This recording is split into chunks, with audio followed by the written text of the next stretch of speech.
શું તમે ક્યારેય વિચાર્યું છે કે એક જ રિલેશનશિપમાં હોવા છતાં છોકરો અને છોકરી ક્યારેય એકબીજાને સમજી શકતા નથી? એકને લાગે છે કે તે હવે પહેલા જેવી વાત નથી કરતી, જ્યારે બીજી તરફ તે હવે પહેલા જેવો સમય નથી આપતો. પ્રશ્ન એ છે કે બંનેના મગજ અને લાગણીઓ ઘણી વખત અલગ રીતે કામ કરે છે. આજે આપણે વાત કરીશું boy psychology versus girl psychology in relationship. આ કોઈ નિયમ નથી, કેમ કે દરેક વ્યક્તિ અલગ હોય છે, પણ સાયકોલોજીના ઘણા સંશોધનો બતાવે છે કે કેટલીક સામાન્ય પેટર્ન્સ જોવા મળે છે.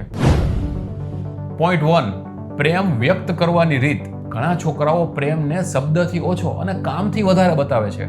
તે તમને ઘરે છોડવા આવશે, તમારી મદદ કરશે, તમારી સમસ્યા સોલ્વ કરવાનો પ્રયત્ન કરશે. તેના માટે આ જ પ્રેમ છે. જ્યારે ઘણી છોકરીઓ પ્રેમ એટલે સમય, વાતચીત, અટેન્શન અને ઇમોશનલ કનેક્શન. જો છોકરો સતત કામમાં વ્યસ્ત હોય તો તેને લાગે છે હું તો આપણા ફ્યુચર માટે મહેનત કરું છું, પણ આ સમયે છોકરી વિચારે છે કે તેને હવે મારી પરવા રહી નથી. બંને સાચા હોઈ શકે, પણ ભાષા અલગ છે. Point 2, communication psychology. છોકરીઓ ઘણીવાર પોતાની લાગણીઓ શેર કરીને હળવી થવા માંગે છે. તેમને ઘણીવાર સોલ્યુશન નહીં, પણ તેમને સમજવાની જરૂર હોય છે. જ્યારે છોકરાઓનો મગજ તરત જ સોલ્યુશન શોધવાનો પ્રયત્ન કરે છે. છોકરી કહે આજ તો મારો દિવસ જ ખરાબ ગયો. છોકરો કહેશે જોબ બદલી દે, પણ તેને સોલ્યુશન નહીં, તેને સાંભળવાવાળો વ્યક્તિ જ હોય છે. ક્યારેક સૌથી મોટો પ્રેમ ધ્યાનથી સાંભળવામાં હોય છે.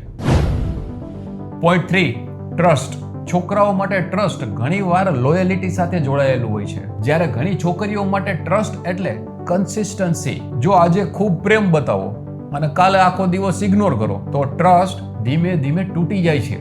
લોકો શબ્દ પર ઓછો પણ પેટર્ન પર વધારે વિશ્વાસ કરે છે. પોઈન્ટ 4, રિસ્પેક્ટ વર્સસ લવ. ઘણા છોકરાઓ માટે રિસ્પેક્ટ બહુ મહત્વનું હોય છે. જો વારંવાર પબ્લિકમાં અપમાન થાય તો તેઓ ઇમોશનલ રીતે દૂર થવા લાગે છે. અને બીજી તરફ ઘણી છોકરીઓ માટે લવ અને કેર સૌથી મોટી જરૂરિયાત હોય છે. જો તે ગર્લને લાગે કે હું પ્રાયોરિટી નથી તો તે અંદરથી તૂટવા લાગે છે.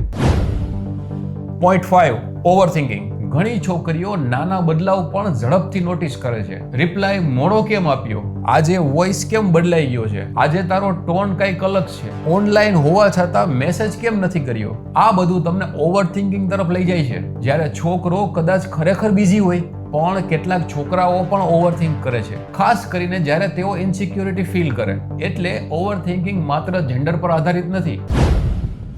Point 6, silence psychology. ઘણા છોકરાઓ જ્યારે સ્ટ્રેસમાં હોય ત્યારે તે શાંત થઈ જાય છે. તેઓ થોડો સમય એકલા રહેવા માંગે છે, જ્યારે ઘણી છોકરીઓ સ્ટ્રેસમાં વધુ વાતચીત કરવા માંગે છે. અહીં સૌથી વધારે મિસઅન્ડરસ્ટેન્ડિંગ થાય છે. એક ડિસ્ટન્સ માંગે છે અને એક નજીક આવવા માંગે છે.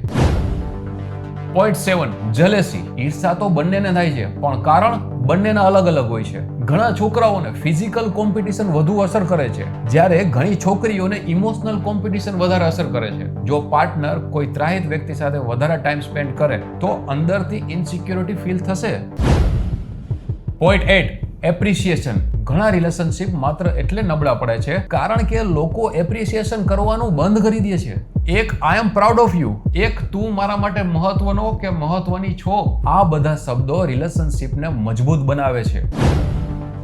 Point 9, arguments. છોકરો ઘણીવાર આર્ગ્યુમેન્ટ ઝડપથી પૂરું કરવા માંગે છે, જ્યારે છોકરી આખી લાગણી વ્યક્ત કર્યા વગર તે પોતે શાંત થતી નથી. જો બંને પોતપોતાની રીત જ સાચી માને તો સમસ્યા વધી જાય છે, પણ જો બંને એકબીજાની સાયકોલોજી સમજવાની કોશિશ કરે તો ઝઘડો ડિસ્કશનમાં બદલી જાય છે.